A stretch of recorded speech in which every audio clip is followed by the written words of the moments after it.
神户的一条街，这条街呢有很多卖那个军池的，然后还有一些当地的一些美食。我看他们比较喜欢吃羊肉和馍。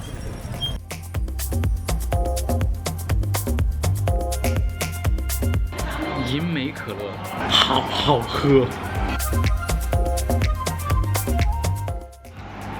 一定要来渝州旅游，真的又便宜又好吃又好玩，还没有那么多人。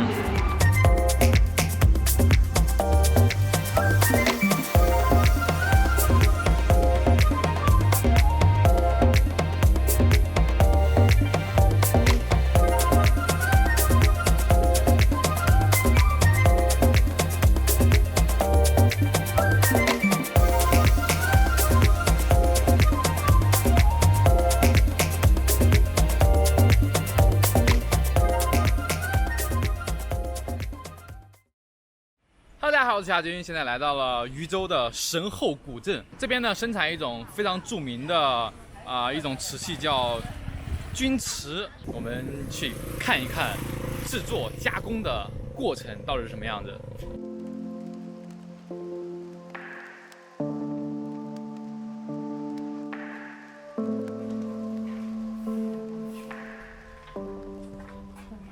石头磨的面，石头，这都石头块，石头块炸的个都是个炸成小碎，哎，都是炸的都是这个小碎，这是那沙石，黑土都是黏糊，起着黏糊，你看准是石粒，是不是？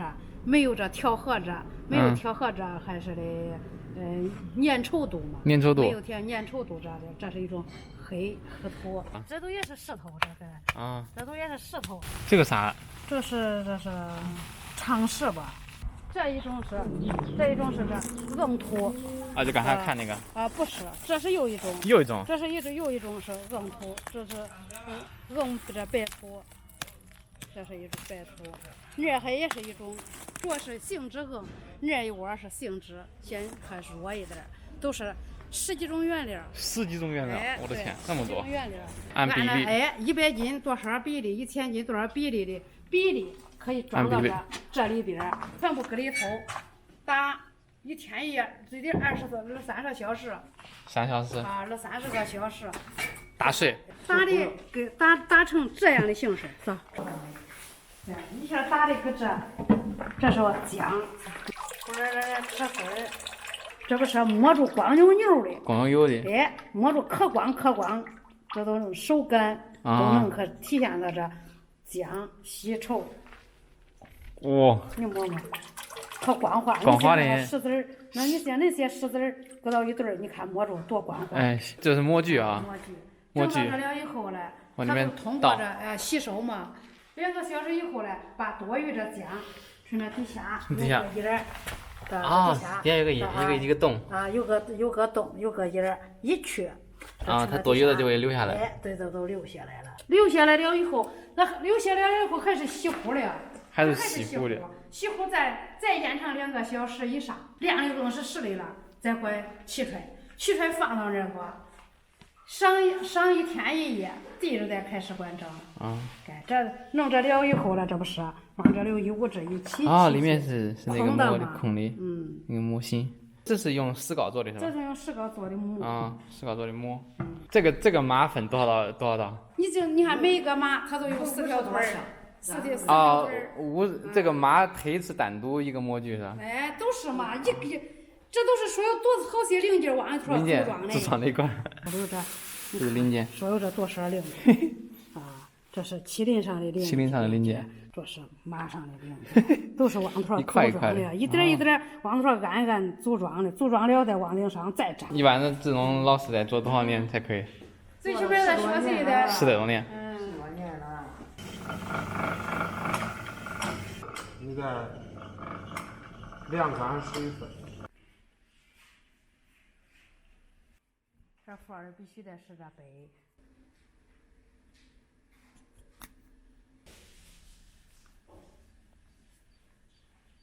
一夜成名，这不是有马季鼎吗？都说蝉一夜都成了，你知道那马季鼎？一夜成名。一夜成名，都是。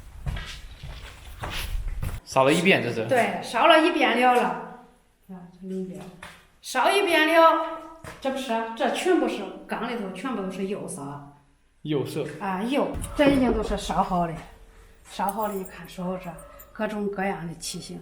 哎，对，吉祥如意尊，这下边嘞3个如意。这两边2个如意，总共是5个如意，5个如意嘞，哎，代表着5福临门。这是两边是寿面，寿嘞都是吉祥物嘛，吉祥寿都吉祥，都是吉祥如意尊。这一款咱今年的新款，你看4个珠都是4面8方，你看这4个珠，哎，4个珠这是4个如意啊，都是金珠如意的。你看钧瓷都是有动感嘛。都是动静交融，浑然天成，变化的都是看着好看，变化无穷，都是万紫千红的。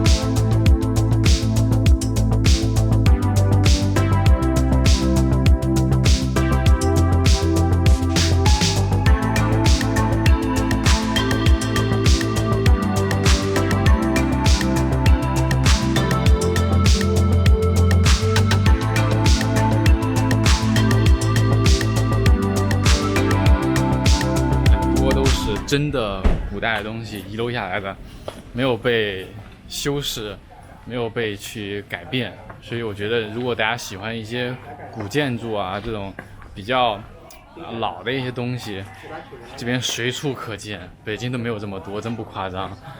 老物件、老城楼、老城墙。你说你们要对啊？你们哪里？信阳。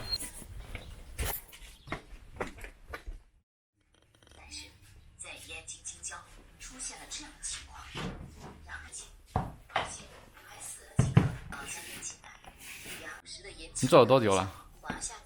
我做的有4-5年。4-5年。做一件能10来块钱。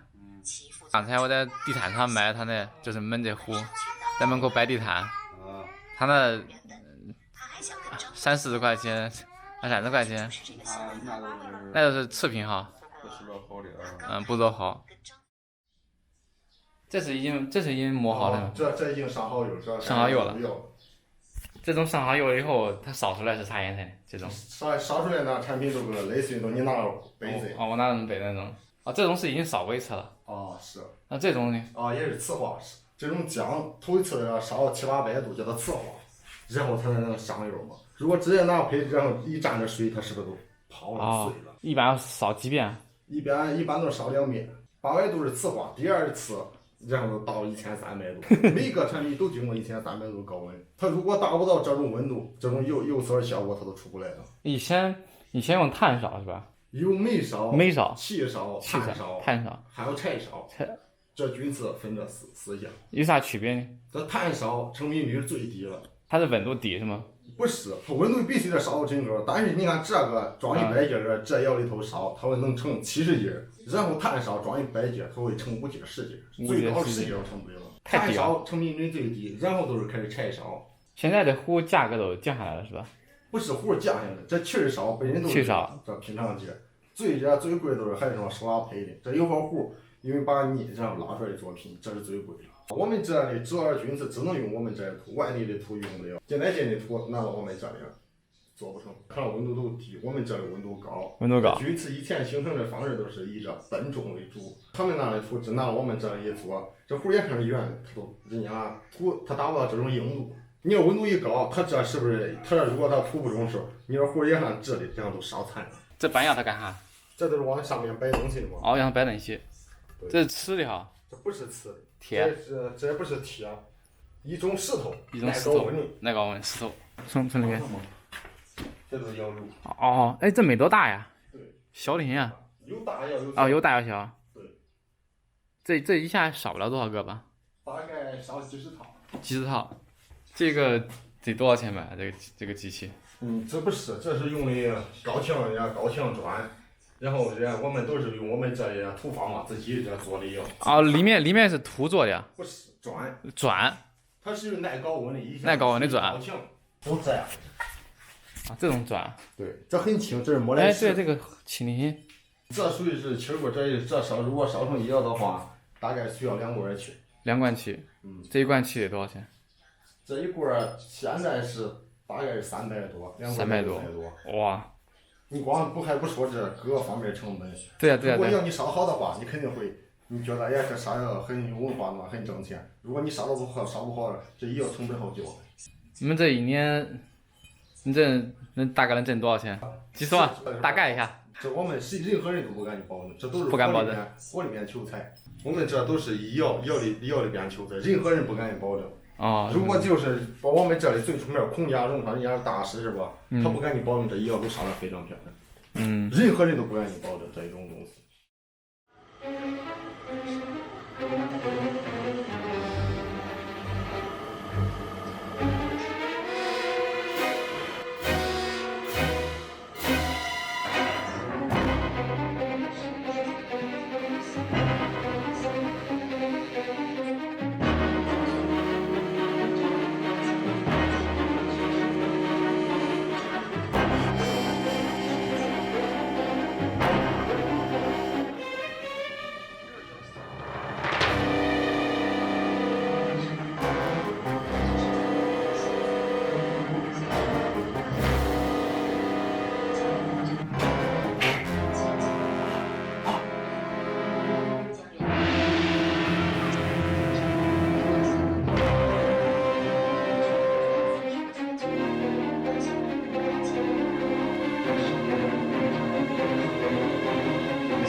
陆军上100个，他会留这3、4舍、4、5舍，成品率非常低。以前不找外地人嘛，来化这山水，然后烧制出来的。因为这现在是吧，想烧制不出来了，烧不出来。因为这矿物质光用矿粒，没有那一种了。这属于60、70年代烧的，这一个现在3、5千不也给你。 60、70年代。对，70年代的作品，这是老日常的。以前最早的嘛，没烧的。以前油只有红油，红油跟清油只有这2种，这是烧着自然变化的。放大镜一看是吧，全部都是气泡。这上面没有油，这里边上的油，外边没有油。这种造型是不是？这属于跳刀。这属于残次品。咋看呢？是不是？烧溜了。啊，烧溜了。啊，这都属于残次品。你那个这个，看看吗？它是很完整的，但是这块溜了。啊，这不能修吗？一般俺这不修复。有人要这，专业收这便宜的。你打比拿一个100了、80了。这一个40、50，给人家会自己修复，自己修一下。对，这个颜色没问题是吧？啊，这壶也不烂，颜色也没问题。因为啥嘛，我们就是自己做的，然后我们再修，处于给客户不一样。因为我们都是好的就是好的，残次的就是残次。这个是因为啥原因烧成这样？就是这都是把我这调里头，这药里头是这种气氛，这不是说的。打个比喻，你说你这样，你给我多少钱，让你烧得出来就是吧？烧不出来，我给你烧不出来。这是偶尔的，这把我这药的气氛，这归文节的总结了，偶尔会变化几个变化性好啊。这人家等于是人家已经炫耀了，这种是废了，不要了。不是，这每个东西都得需要打磨。给你打个比，你看一下，这不是一个壶吗？这不写开了。这上面如果是我们磨的都是高强铝粉，如果不磨铝粉的话。这壶放上这盖儿，你是不是都拿不起来？这磨了，然后你这样转吧，它是不是转不动？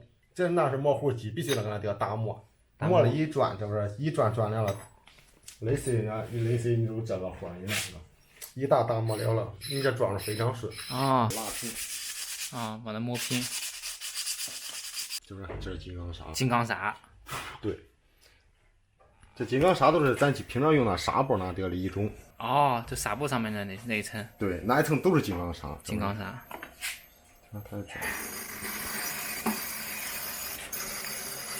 盖上去磨。对。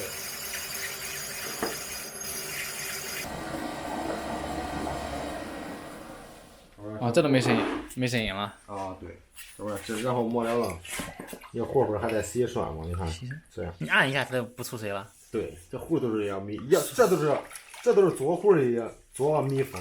所有壶都是这样的。是。今天我们来到了一个做壶的一个窑啊，这一次呢，我们的伟大指导呢，主要是来探访一下我们这个禹州的钧瓷的制作的流程和工艺啊。我觉得很兴奋，这些都是我们老祖宗留下来的一些手艺。禹州的钧瓷呢，是我们中国历史上就很著名的一种瓷器，烧完了以后会有很多颜色啊，比较多姿多彩，然后五颜六色的。但是呢，非常有意思的就是它在烧制的过程当中，你是很难控制它的具体的颜色，你只有出来以后，你才知道啊哪些是很好看的，哪些是可能有问题的。这一次呢，也是跟他们这边谈了一个合作，有一些壶我觉得比较好看的，然后价格不贵的，然后我们也在我们的店我们销售，如果大家有需要的话，有喜欢的话可以来。而且现在的茶壶做的很漂亮，根本不会像说很老年人那种，就是很年轻人用的茶壶，很多颜色很好看。所以我觉得如果大家有喜欢可以买一个回家喝喝茶呀，或者是摆在家里面很好看，希望大家帮我们一条龙壶多支持我们的视频，多支持我们的伟大的制造。OK， 拜拜。金发少女转头拉着棕发。